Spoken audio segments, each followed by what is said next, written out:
పదవి ఎవరికి ఇవ్వాలో వారికే వచ్చింది ఈ పదవి. స్టాన్లీ తను తీసుకునే పదవికి పూర్తి న్యాయం చేస్తారని నమ్మకం మాకుంది.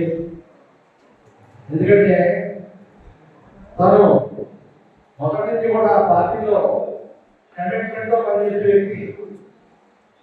నేను ఇంట్లో పనిచేయడానికి నేను గమనిస్తున్నాను. కానీ ఎవరితో నేను వివాదానికి వెళ్ళడం ముఖ్యంగా మాట్లాడతాడు. అవసరమైతే ఇద్దరిని కూడా సిద్ధపడతాడు అవసరమైతే. కానీ పార్టీ విషయంలో 100% కమిట్మెంట్. వేరే ఆలోచనలు పార్టీ పడితే కావాలి. అటువంటి ఈ పదవి జనరంగం కృషి చేసిన పెద్దలందరికీ ధన్యవాదాలు తెలియజేసుకుంటూ ఫ్యామిలీ గారి పదవికి మంచి కృషి చేసి పేరు తెచ్చుకోవాలని కోరుకుంటూ సెలవుతున్నాను. స్టాన్లీ నాకు చాలా చాలా మంచి మిత్రుడు. అదేవిధంగా ఈ క్రిస్టియన్ అండ్ ఎస్సీ ఒక కమ్యూనిటీకి కలిసి నడిపించేటువంటి నాయకత్వంలో ఎప్పుడు కూడా ముందుండేవాడు. స్టాన్లీ అనే మాటకి మీనింగ్ స్టాన్లీ మరి తెలుసో లేకపోతే తెలిసే ఉంటుంది, అందుకే అన్ని క్లియర్ చేస్తూ ఉంటాడు. స్టాన్లీ అంటే ఓల్డ్ ఇంగ్లీష్ ఏంటంటే స్టోన్ మెడోస్ స్క్రీన్, అంటే రాయ బండల మధ్య ప్రతింపజేసే గుణం కలిగిన వాడు స్టాన్లీ. సో ఇప్పుడు మీ క్లియర్స్ కరెక్ట్గా ఇచ్చారు, మొదలు ఎలా ఆలోచించారు, రాయగా ఎలా ఆలోచించారు తెలియదు. కానీ సమస్యల పరిష్కారం అంటే బండరాయుడు లాంటి సమకూర్చి నిలబెట్టేవాడు స్టాన్లీ. సో ఇప్పుడు మా వైఎస్ఆర్ పార్టీ మనకి ఈ రాష్ట్రంలో సెక్రటరీ స్టేట్ ఒకటి ఎక్కడైనా మన సమస్యలు ఎదురైతే నువ్వు దాన్ని చాలా జాగ్రత్తగా సమకూర్చేటువంటి వ్యక్తిగా, సమాధానం వచ్చే వ్యక్తిగా నువ్వు ఉండాలని చేసి కోరుతూ సభాముఖంగా కోరుకుంటున్నాను. ఎందుకంటే పదవులు చేస్తూ ముందుకు వెళ్తూ ఉన్నటువంటి విధానాన్ని మించినటువంటి విధానం లేదు. ఈరోజు ఆంధ్రప్రదేశ్లో భీమవరం పట్టణానికి ఇండియా లెవెల్లోనే ప్రోటోకాల్ ఏర్పడ్డారని మన దేశంలో మనం అందరూ గమనించవలసిందే. ఆయన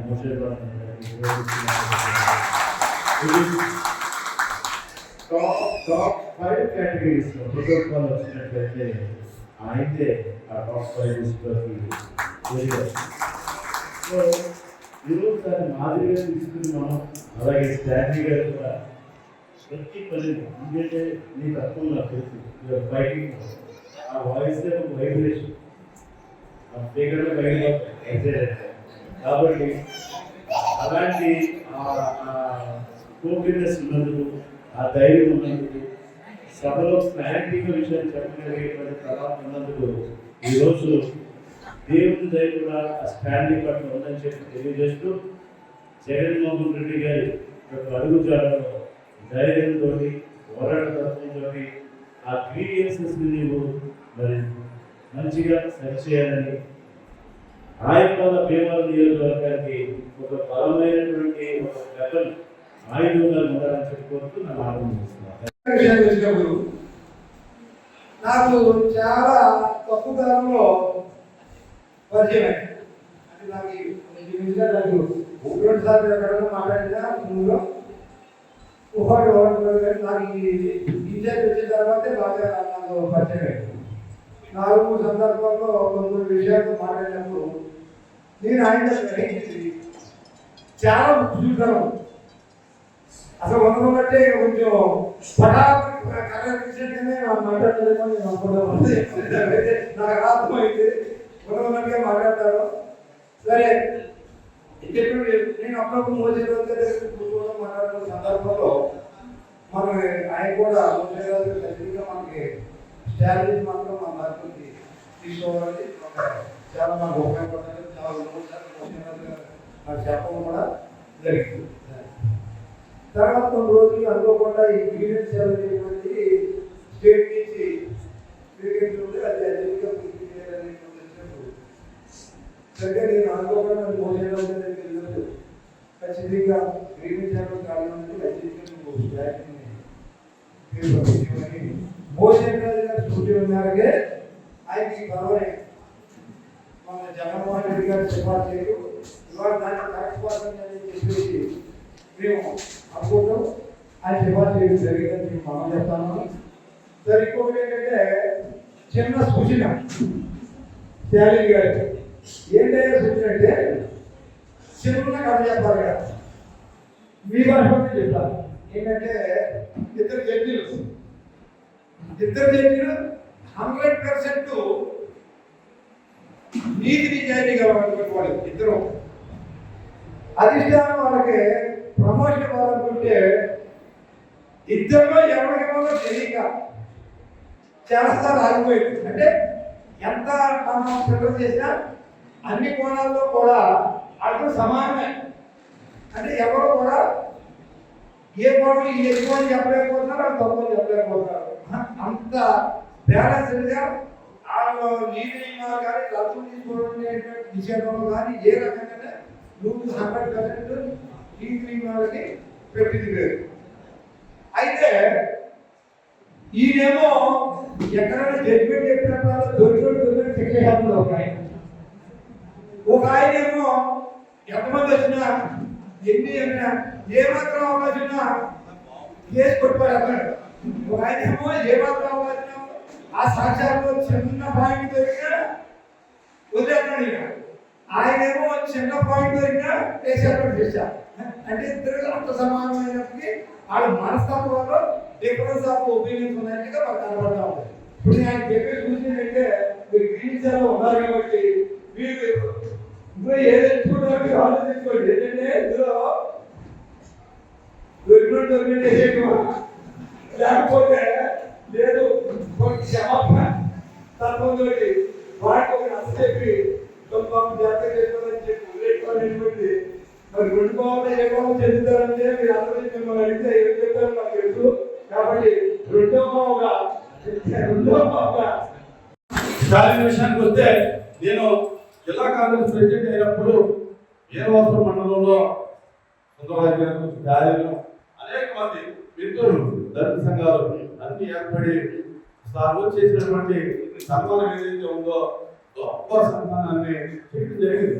చేయగలం మనం, కానీ చేయడానికి మనలో మనకి మరి ఒక న్యూనత భావం, ఒక కొద్దిగా ఏదో ఎక్కడో తగ్గించుకోలేనటువంటి మనస్తత్వం. కానీ ఈ రోజున మంచి కార్యక్రమం చేశారు. స్టాలిన్ ఇందాక చెప్పినట్టుగా మరి మనిషి కటువుగా కనిపిస్తాడు కానీ చాలా మంచి మనిషి. ఎందుకంటే మనం చూస్తే అయిపోయి పెద్ద దౌర్భాగ్యుడు దొంగ కానీ అలా కాదు. అతను లోతుగా పరిశీలించినప్పుడు చాలా విరుద్ధంగా ఉంటాడు, చెప్తే వింటాడు. ఎవరైనా ఏదైనా సమస్య వచ్చినప్పుడు ముందు పెద్ద పెద్ద కేకేస్తాడు, కానీ తర్వాత దాన్ని సామరస్యంగా న్యాయం వైపు ఉండి పరిష్కరించడానికి ప్రయత్నం చేస్తాడు. అలాగే మరి నేను రాజకీయంలో వచ్చినప్పటి నుంచి కూడా నాకు స్టాలిన్ పరిచయం అయినప్పటి నుంచి కూడా నా మాట ఒక్క మాట కూడా జవదాటుకోకుండా చాలా మంది చెప్తారు స్టాలిన్ ఎందుకండి క్వశ్చన్ చెప్తే వెంటనే చెప్తా ఉంటారు. అదే స్టాలిన్ ఏంటి అది కదన్నా గవర్నమెంట్ కూర్చో వద్దు తప్పు దానిలోకి వెళ్ళదు ఆ న్యాయంతో కష్టంతో దాని వరకు నువ్వు అంటే ఒక కాసు పంపేది తెల్లేస్తూ పెడితే ఆ రకంగా అదే సందర్భంలో అది ఎందుకు చెప్తానంటే అది గొప్పతనం కాదు. అతను చేసేటటువంటి దుందుడు శరీరం ఏదైనా ఉంటే కనుక మనం సరి చేయాలని చూసినప్పుడు అతను సరి చేసుకోవడానికి ప్రయత్నం చేయడం వల్ల అతను ఈ రోజున ఈ గౌరవాన్ని పొందగలుగుతున్నాడు. అంతే తప్ప మోసంగా నాకేంటి చెప్పేది నేనేంటి ఇదేది అనేటువంటి ఆలోచనకి వెళ్తే ఆ చుట్టుపక్కల ఎక్కడో తప్పుడడుగు పడుతుంది, ఆ తప్పుడడుగులో జీవితం దెబ్బతినేటువంటి పరిస్థితి ఉంటుంది. కనుక అలా కాకుండా స్టాలిన్ ఏ పని చెప్పినా ఏ కార్యక్రమం చెప్పినా ఖచ్చితంగా విని తన యొక్క ఆలోచన కూడా మార్చుకుని పెద్దలు చెప్పేటటువంటి మాటని వినడానికి అతను ఎప్పుడు కూడా సంసిద్ధంగా ఉండడానికి ఉన్నాడు. కనుక ఈరోజు ఈ స్టేజ్ మీద అతనికి గౌరవం దక్కింది తెలియజేస్తున్నాను. ఎందుకంటే మనం వినాలి, అర్థం చేసుకోవాలి. నీ ఆలోచనకి అర్థం అనుకోకూడదు. నేను కూడా అంతే, నా ఆలోచనకి అర్థం అనుకోకూడదు. వీళ్ళు ఎవరిని వచ్చి అన్నా నువ్వు కరెక్ట్గా కాదు, ఇది మనకి నష్టమవుతుందని చెప్పినప్పుడు నేను ఒకసారి ఆలోచించాలి. పెద్దడైనా పెద్దడైనా చెప్పినప్పుడు వినడం నేర్చుకోవాలి ఉంటుంది. ఆమోదించడం నేర్చుకోవాలి, గౌరవించడం నేర్చుకోవాలి. అవన్నీ కూడా స్టాలిన్లో ఉన్నాయి కనుక ఈ రోజున ఆ వేదిక కూర్చోగలిగాడు. చాలా కాలం అతనికి ఏ విధమైనటువంటి పదవి లేనప్పుడు నాకు చెప్పడం జరిగింది, నీకు ఎందుకే పదవి నేను ఉన్నాను కదా, నేను ఉంటే నీకు ఉన్నట్టే కదా అని చెప్పినప్పుడు కాదు నాకు ఇది కావాలి లేకపోతే కుదరదు అని ఎప్పుడు అలా. అతను ఏదైతే రాజకీయ పార్టీలో అతను కాంగ్రెస్ పార్టీలో తర్వాత వైఎస్ఆర్సీపీలో ఉన్నప్పుడు ఆ యొక్క పార్టీ కోసం సచివాలయంగా చెప్పినట్టు 6 లక్షల రూపాయలు సేవిస్తూ ఉంటాడు. ఎవరైనా తప్పు చేస్తే మతం పడిపోతూ ఉంటాడు, అడగా చేసేస్తాడు, అన్ని జరుగుతూ ఉంటుంది, మీరు ఏం చెప్తాం కనుక సామరస్యంతో అతనిలో మార్పుని మరి ఖచ్చితంగా మనం గమనించవచ్చు. కనుక పార్టీకి కానీ నమ్మినటువంటి వ్యక్తులకు కానీ మరి అతను నిబద్ధత కలిగి నిబద్ధతతో పనిచేయడానికి అతను ఎప్పుడు కూడా సిద్ధంగా ఉంటాడు. ఈ రోజున ఏదైతే వైఎస్ఆర్ పార్టీలో జగన్మోహన్ రెడ్డి గారు దానికి గ్రీవెన్సెస్ సెక్రటరీ గారు కాబట్టి ముఖ్యంగా గ్రీవెన్సాలంటే ఫిర్యాదుల విభాగం. ఫిర్యాదుల విభాగం అంటే వైఎస్ఆర్సీపీలో ఉండేటటువంటి కార్యకర్తలకే కాదు కష్టం వచ్చేది, మన నియోజకవర్గంలో ఉన్నటువంటి ఏ వ్యక్తికైనా కష్టం వచ్చినప్పుడు ఆ కష్టాన్ని ఒక గ్రీవెన్స్ కింద అంటే ఒక ఫిర్యాదు కింద తీసుకుని దాన్ని పరిష్కరించడానికి ప్రయత్నం చేయాలి. అలా ప్రయత్నం చేస్తానని నమ్మకంతో మనకి యొక్క కార్యక్రమాన్ని అప్పచెప్పడం జరిగింది. నేను స్టాలిన్ చెప్పేది ఏంటంటే ఎవరైనా అనేక మంది అవాక్యులు అణగారిన వర్గాలు చాలా మంది ఇబ్బందులు ఉన్నవాళ్ళు మన దగ్గర వస్తూ ఉంటారు. వారికి పరిష్కారం చేయడానికి ఈ యొక్క గ్రీవెన్స్ ద్వారా ప్రయత్నం చేయాలి, అదే దాని యొక్క పని.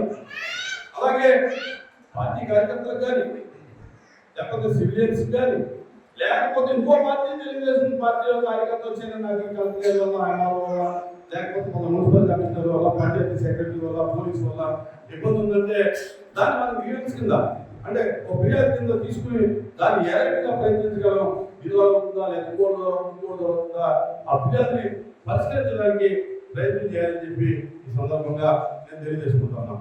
అంటే అది పని ఖచ్చితంగా ఫిర్యాదులు వచ్చినప్పుడు ఈ గ్రీవెన్స్ వచ్చినప్పుడు గ్రీవెన్స్ రేట్ చేసినప్పుడు మనం ఖచ్చితంగా దాన్ని నువ్వు స్వీకరించి దాన్ని పరిష్కరించడానికి ప్రయత్నం చేయాలి. ఆ ప్రయత్నం చేసిన దాంట్లో కూడా మరి ఆ యొక్క ఫిర్యాదులు ఎప్పుడు వస్తారంటే చాలా కష్టాల్లో వస్తూ ఉంటాయి. ఒక ఫిర్యాదు పట్టుకు వచ్చినప్పుడు అది ఏ ఫిర్యాదు ఉంటుంది అతనికి చాలా కష్టం ఉంటుంది. మొదటిగా దాన్ని ఓదార్చాలి, నీ పని చూస్తాను ఖచ్చితంగా ప్రయత్నం చేద్దామని చెప్పాలి. అక్కడ కొంత అతనికి ఆ యొక్క సమస్య సాల్వ్ అయినట్టుగా అతని మనసు కుదిరిపోయినట్టుగా ఉంటుంది. కనుక ఆ రకంగా ముందు మన దగ్గరకు వచ్చినటువంటి ఫిర్యాదుదారుడు అంటే అవాక్యుడు లేకపోతే ఎవరైతే ఆ యొక్క నష్టపోయిన వ్యక్తి లేకపోతే ఆ రోజు బాధలో ఉన్న వ్యక్తి ఎవరు వచ్చారో అతను ఫస్ట్గా ఓదార్చాలి. ఓదార్చిన తర్వాత ఆ కన్సల్ట్ డిపార్ట్మెంట్ లేకపోతే కన్సల్ట్ వ్యక్తులకి మనం ఆ ఫిర్యాదు తీసుకెళ్లి పరిష్కారం కోసం ప్రయత్నం చేయాలి. గౌరవనీయులు మా అన్నగారు ఆంధ్రప్రదేశ్ రాష్ట్ర శాసన మండలి చైర్మన్ వైఎస్ మోషన్ రాజు గారికి నా శిరస్సు వంచి పాదాభివందనం చేస్తూ నమస్కరిస్తున్నా. అదేవిధంగా ఈ వైఎస్ఆర్సీపీలో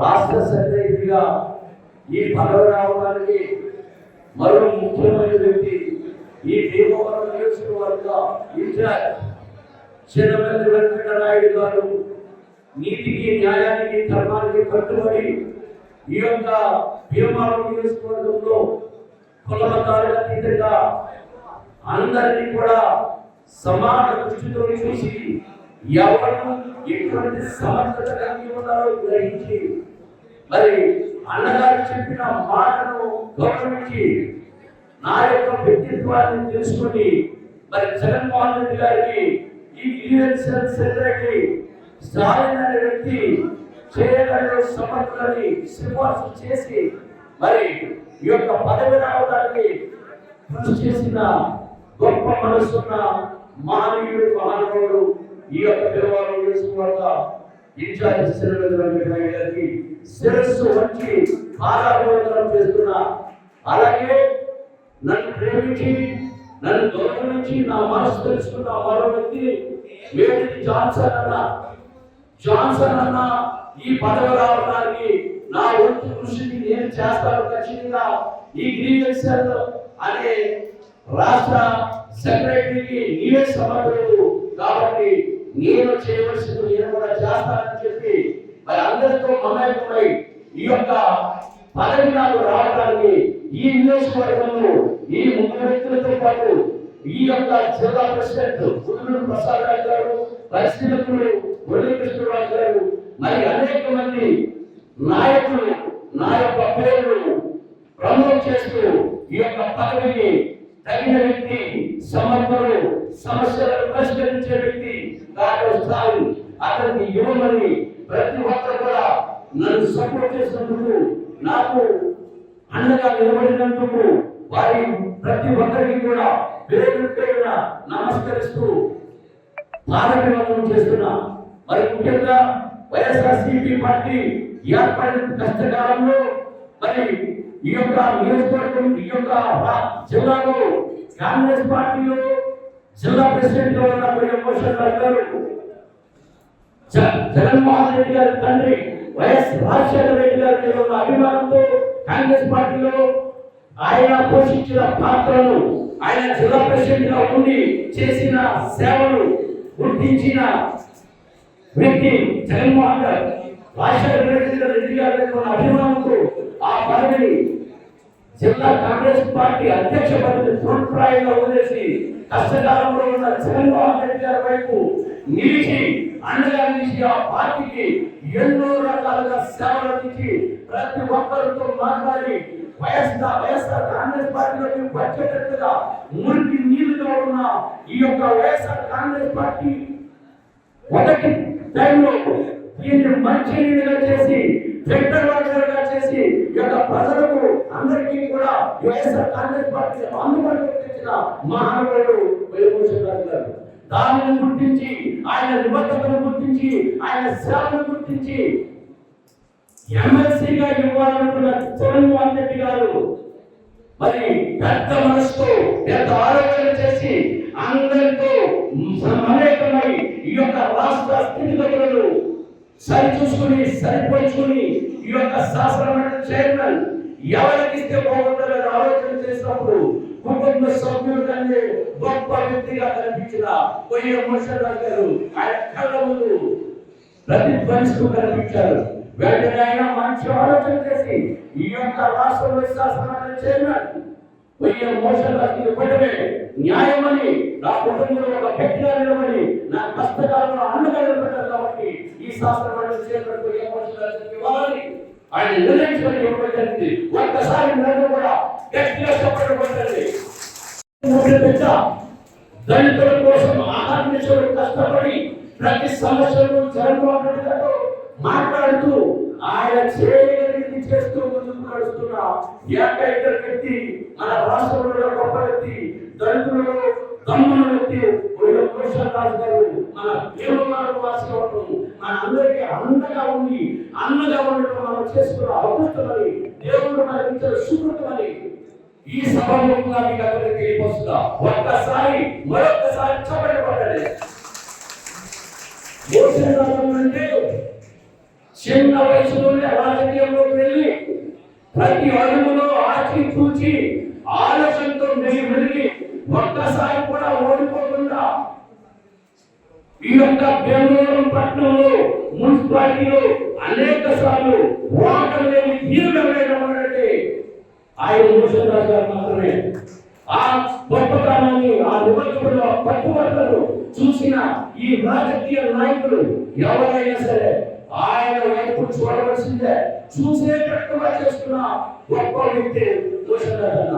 మరి అటువంటి అన్న మరి ఈనాటి ఈ భీమవరం నియోజకవర్గ ఇన్ఛార్జి చెన్నెల్లి వెంకటరామరాయుడు గారికి పూర్తి ఆశీస్సులు ఉండవని, మరి రానున్న రోజుల్లో ఖచ్చితంగా ఈ భీమవరం నియోజకవర్గంలో ముందంటే వేస్తూ వైఎస్ఆర్సీపీ మరో సంచలనం సృష్టిస్తూ ఈ చెన్నెల్లి వెంకటరాయుడు గారిని ఎమ్మెల్యేగా మనలో చూడాలని, దళితులను ఉత్తరించాలని, సైన్యంలో పనిచేయాలని, ఆ పనిలో మనందరూ పాలకులు కావాలని, మనందరూ కష్టించి పనిచేసి రాయుడు గారికి అండగా నిలబడితే అన్నగారికి మోషన్రాజు అన్నగారికి అనుకున్నాను. ఎస్సీలు ఎస్టీలు బీసీలు అంటే వ్యక్తులను చూసి మనం పార్టీలో నిలబడే వ్యక్తులు కాదు. జగన్మోహన్ రెడ్డి అనుసరణలో ఉంటూ జగన్మోహన్ రెడ్డి ఏ వ్యక్తినైతే ప్రతిపాదించాడో ఆ వ్యక్తికి తూచా తప్పకుండా నయవంచన లేకుండా పనిచేసి ఆయన నెగ్గించే వరకు నిద్రపోకుండా ఆహర్నిశలు కృషి చేసి పోటు పడి నెగ్గించుకున్న నెగ్గించుకునే వ్యక్తులు మన దళిత సోదరులు, క్రైస్తవ సోదరులు, ముస్లిం మైనారిటీ సోదరులు మనం పట్టుబాటులో ఉండేవాళ్ళం. కాబట్టి జగన్మోహన్ రెడ్డి గారు ఇప్పుడున్న కష్టకాలంలో ఈ నియోజకవర్గంలో దిక్కుకొచ్చిన పరిస్థితుల్లో ఒక మంచి వ్యక్తిని ఎన్నుకొని అన్నగారి సూచన మేరకు మరి ఇన్ఛార్జిలో వచ్చిన మన చెన్నెల్లి వెంకటరాయుడు గారిని మనం అందరం కూడా మనలో ఒకరిగా గుర్తించాలని, అందరినీ కూడా సహోదరులుగా ప్రేమించే మనస్తత్వం, కుల మతాలకు అతీతంగా ఎవరిని ఎలా ప్రేమించాలో, ఎవరితో ఎలా మాట్లాడాలో, ఎవరిని ఎలా సమాధానపరచాలో తెలుసుకుని మాట్లాడే గొప్ప మనసున్న మనిషి మన చెన్నెల్లి వెంకటరాయుడు గారు. కాబట్టి మీరు నన్ను నా సేవను గుర్తించి ఇంత ప్రేమతో ఎంతో దూరాలతో ఎన్నో మూలలో నుంచి వచ్చి మీరు ఇంతసేపు నా కోసం నా ప్రేమను మీరు పెంచుకున్న విధంగా ఇంతసేపు వెయిట్ చేసి అన్నగారు మాట్లాడి, జోన్సన్ మాట్లాడి, చెన్నెల్లి వెంకటరాయుడు గారు మాట్లాడి మీరందరూ కూడా ముగ్ధులై అన్నగారి మాటలు ఈ మనసులో నిండి ఉండాలని, భోజన కన్నా అడుగు చాడల్లో మనందరూ నడవాలని అన్న ప్రతిపాదించిన వ్యక్తికి మనం ఫుల్ సపోర్ట్ చేస్తూ ఈ నియోజకవర్గంలో ఎమ్మెల్యేగా చూసే విధంగా వెంకటరాయుడు గారి వైపు మనం నడవాలని, ఆయన అండగా నిలవాలని మనస్ఫూర్తిగా కోరుకుంటున్నాం. మరి ఈ గ్రీవెన్స్ అంటే ఫిర్యాదుల విభాగం, సమస్యల పరిష్కార విభాగం. ఈ సమస్యల పరిష్కరించడం నాకు చిన్నప్పటి నుంచి కూడా చాలా ఇష్టం. ఈ గ్రీవెన్స్ కోసం గతంలో కూడా ప్రయత్నం చేశా, నాకు ఇష్టమని. మరి భవిష్యత్తులో దాంతో చెప్పినప్పుడు నువ్వు కంగారు పడుతూ తగిన సమయం ఉండాలి కానీ చెప్పిన గొప్ప మనసున్న వ్యక్తులు అన్న ప్రాణం అంటే ప్రాణం. అటువంటి పరిస్థితుల్లో ప్రతిపాదన మేరకు మరి ఇద్దరు కలిసి జగన్మోహన్ గారితో చెప్పడానికి అవకాశం ఇప్పించారు. నేను ప్రతి ఏ చర్చకి ఎక్కడికి నేను మాట్లాడే మాట మరి అనేక డెలిగేట్స్ వచ్చారు.